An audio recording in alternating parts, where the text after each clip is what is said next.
yari afite inkoni nkwereke ibindusha ubwo bari muri Egiputa. Inkoni yakubise ku rutare, inkoni nkwereke ibindusha fata inkoni nkwereke ibindusha. inkoni nkwereke ibindusha Wabanye na Yozefu muri gereza, wabanye na Mose muri Egiputa. Ibyari kutwica byari bihari, ibyari bitwasamiye bitugose.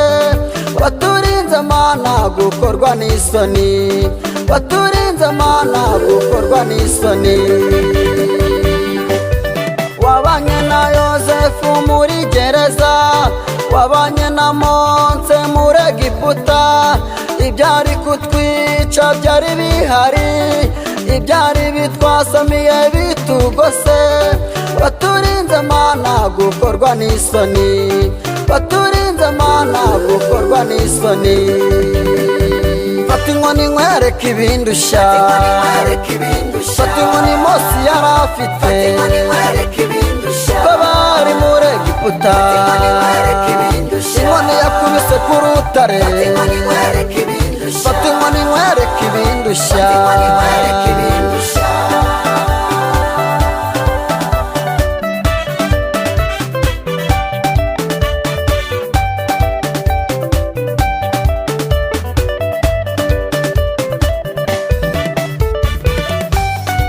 Yabanye natwe muri Egiputa, ingabo za Farawo zituri inyuma, ikaturinda gukorwa n'isoni. Na biriya badutega ntibizadufata, kuko Imana idukunda tuzabisimbuka. Yabanye natwe muri Egiputa, ingabo za Farawo zituri inyuma, ikaturinda gukorwa n'isoni. Na biriya badutega ntibizadufata, kuko Imana idukunda tuzabisimbuka. Fata inkoni nkwereke ibindusha, inkoni nkwereke ibindusha fata inkoni Mose yari afite inkoni nkwereke ibindusha ubwo bari muri Egiputa. inkoni nkwereke ibindusha Inkoni yakubise ku rutare, inkoni nkwereke ibindusha fata inkoni nkwereke ibindusha. inkoni nkwereke ibindusha